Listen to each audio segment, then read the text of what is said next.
Do you want to know what is a scam? A scam is having the Bible translated into Swahili, Yoruba, Igbo, Zulu, and every other African language, but having 0 scientific books translated into a single African language. That is a conspiracy, that is a trap, and that's a scam. Someone who can be scammed with the same trick over and over again for decades upon decades is considered a fool, and their gullibility and lack of critical thinking make them willing participants in their own destruction.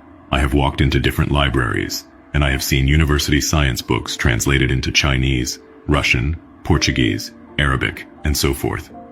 I have seen Think and Grow Rich by Napoleon Hill translated into French. I have seen the Japanese version of A Man's Search for Meaning. I have seen the Spanish version of Alchemist. I have seen the Arabic version of The Art of War.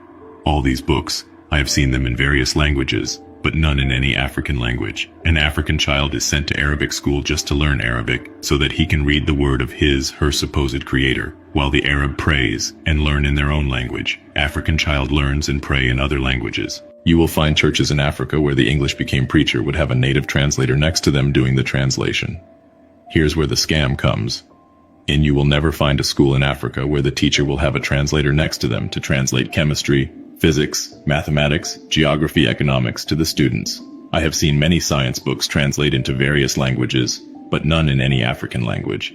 The Chinese are taught mathematics in Chinese. The Japanese are taught engineering in Japanese. They are all taught finance, chemistry, astrophysics, accounting, medicine, geology, government in their languages. The only book that Africans have had in their languages is the Bible and Quran.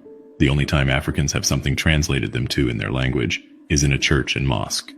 The black African wretched of the earth is the only member of the human race who has been brainwashed to think that his ancestors bequeathed him with a curse that has prevented him from attaining his goal and desires.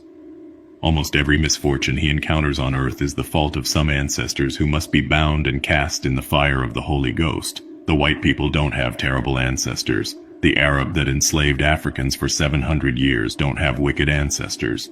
No member of human's race has wicked ancestors who have done terrible things. No, it's only the black Africans. Black Africans are the only member of human race that will sit down, write a movie script to mock or belittle his or her heritage, In Western world, Xmas is the biggest festival. Christmas stemmed from both the Roman paganism and Roman cultures. The biggest festival in Arab world is Eid al-Fitr. The biggest festival in Israel is Pesach. The biggest festival in China is Spring Festival. Festival of Light is the biggest festival in India.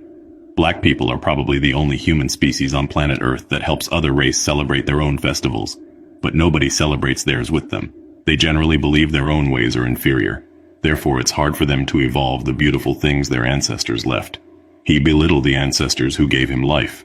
The continent is the only continent where Christianity and Islam concept of a God is shared equally. Even though both preach peace and love, yet there is no peace and love.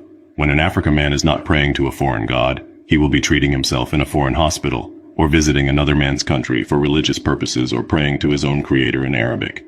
He calls another man's history holy book, just because they told him to ask him, what is holy about the book?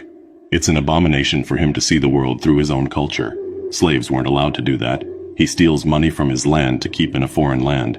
His God and his country was created for him.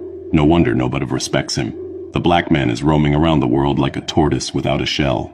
He has no backbone, zero identity. No one respects him. He is lynched in Malaysia, incarcerated in Cambodia. He is shot like a dog in the streets of America. Not until we all free our minds from mental slavery, we will be wretched of the world. Welcome to Clarity Revolution. Subscribe to our YouTube for more longer content. For thinkers alone.